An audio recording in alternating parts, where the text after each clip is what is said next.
kulan wacan saaxiibayaal, waxaa tixane inoo ahaan doona barnaamij aynu ugu magac darnay Daahfurka Dunida oo diiradda lagu saari doono dadka ugu caansan dunida ee nolosha adag soo maray. Waxa aynu ku soo qaadan doonaa ciyaaryahanada, siyaasiyiinta iyo dadweynaha kale ee dunida caanka ka ah. Bulshada media ayaana ku soo gudbin doona. Maanta waxa aynu ku soo qaadan doonaa qofka ugu horeeya aynu diiradda ku saari doono barnaamijkeena Daahfurka Dunida, xiddiga Muslimka ah Yaya Toure oo lagu naanayso Diamond-kii Madoobaa. Waxaana halkan idinkaga soo jeedi doona anigoo ah Liibaan Xuseen Axmed Naafac. Takes a look, goes left footed. Another great goal for Yaya Toure against Sunderland.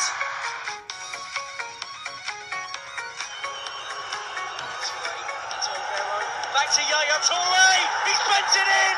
City have scored, and it's Yaya Toure who steps up to the plate. Kabaha waxay ahaayeen kuwa aad qaali u ah. Waxaan soo maray nolol adag bilowga xirfadeyda. Waan xanuunsadaa marka aan dib u xasuusto. Aad ayay ii dhibaysaa. Waa mid ka mid ah wareysi uu siiyay The Guardian Yaya Toure. Yaya waxa uu ka mid yahay ciyaaryahanada bilowga noloshooda dhibaato kala kulmay. Waxa uu ka mid yahay dhowr ciyaartooy oo dhib kala kulmay noloshoodii hore. Yaya waxa uu daaqadda dhanka saaxada kubadda cagta ka soo galay kooxda ka dhisan dalkiisa hooyo ee ASEC Mimosas. Yaraantiisii ayuuna kasoo bilaabay xirfadiisa kubadda cagta ah.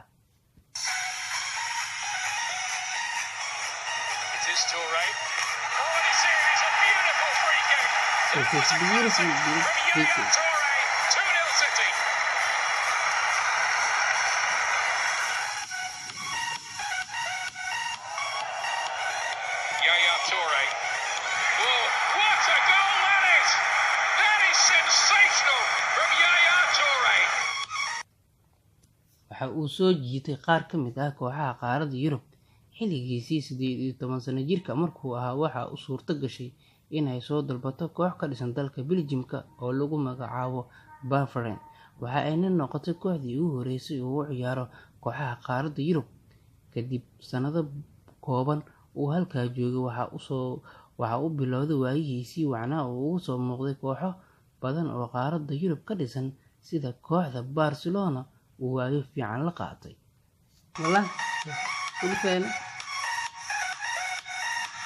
Para Ronaldinho, el disparo, golazo de Toure. El debut de Yaya Toure, de un soberbio disparo desde fuera del área.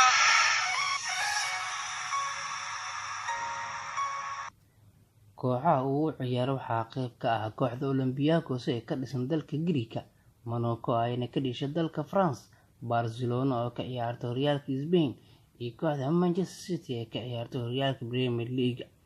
Yaya kooxda ka dhisan dalka Belgium-ka ee Bavarian waxa uu ka soo muuqday 70 kulan, waxa uuna u dhaliyay 3 gool. Iyana koox ka dhisan dalka Ukraine ee lagu magacaabo Donetsk ayaa waxa uu ka soo muuqday 33 kulan. Si taa la cayna waxa uuna siiyay 3 gool.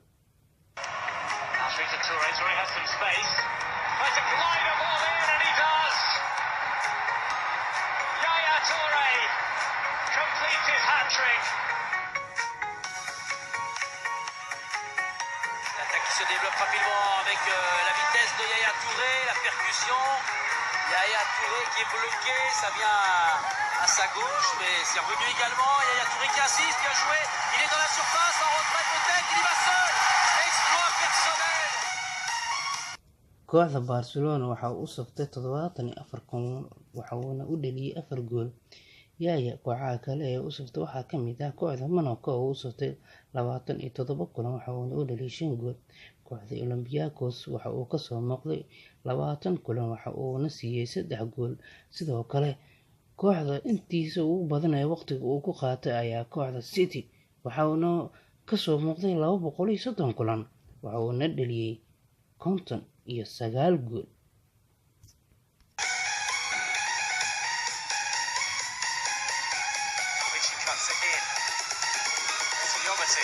And Toure, 1-0 to City. and a mean blast from outside the box. Touré. Il y a des espaces. Yaya Touré. Ballon super. superbe. Oh, quel but de la part du meilleur buteur monégasque, Yaya Touré, pour ouvrir le score. haddii aynu eegno ciyaaraha dalkiisa kulankiisii ugu horeeyey waxa uu saftay 2004 ilaa haddana waa uu matalaa oo xulka weli waa uu ka tirsan yahay. waxa uu ciyaaray 101 kulan wuxuuna siiyey 19 gool isagoo ka caawiyey tartankii qaramada Afrika ee 2015 isagoo kabtan ahna xulka wadankiisa uuna u rooxay koobkaasi. dhacdooyinkaas ayaana lagu xasuustaa xidiga weyn ee Yaya Toure. Yaya sidoo kale waa muslim ku adag diintiisa aad ayuuna u jecel yahay. waxaa lagu xasuustaa in marar badan uu ku guuleystay xidiga ciyaarta ugu fiican oo lagu abaalmarinayay xidigaha sida caanka ah ama sida caadada ah. xidigaha ku guuleysta ama xidigaha ciyaarta ugu fiican ee waxqabadka la jeclaystay kala soo noqda waxaa lagu abaalmarinayay dhalo khamro ah. in isagana waa uu diiday dhowr jeer uuna kasoo horjeestay maadaama uu yahay nin muslim ah. xidigan waxaa lagu tiriyaa xidigaha madow ee qaaradda Afrika kasoo jeeda kuwooda ugu muhiimsan uguna wanaagsan ee waqti fiican ee waayo fiican ku qaatay kooxaha qaaradda Yurub. haba ugu badnaatee kooxda Manchester City ayuu wacdaro fiican kusoo bandhigay inta uu ka tirsanaa. waxyaabaha la xasuustay oo uu ka caawiyey waxaa ka mid ah inay ku guuleystaan horyaalka Premier League 44 sano kadib. dadkii ciyaartoydii u suurtagelisay ayuu ka mid ahaa oo doorka muhiimka ah ka qaatay xilligii macallinkii dalka Talyaaniga ee Roberto Mancini. Yaya Toure waxaa kaloo waxyaabaha lagu xasuusto oo ka mid ah in hal xilli ciyaareed gudihiisa uu dhaliyay 24 gool. waxa uuna noqday xidigii ugu horeeyay ee sidaas sameeya. Yaya waxaa kaloo uu ku guuleystay xidiga ugu fiican ee qaaradda Yurub ee BBC-du ay ku abaalmarisay sanadkii 2015 kadib markii uu ka caawiyey xulkiisa qaranka koobkii qaramada Afrika.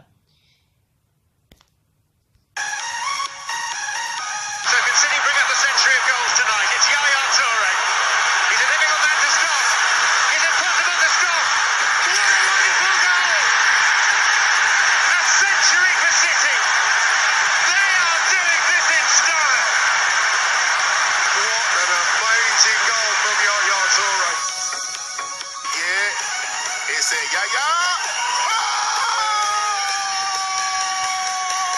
Le coup de massue de Yaya Touré Nyanyeri.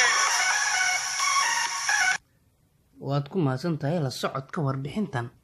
fadlan haddii aad ku cusub tahay janalkan subscribe dheh oo la wadaag saaxiibadaada si aad u hesho warbixinada xasaasiga ah, dhacdooyinka caalamka, arrimaha jaceylka iyo ciyaaraha iyo wax walba oo noloshaada saameyn ku leh. mahadsanidin. ku xirnow mar walbo Guulside Media.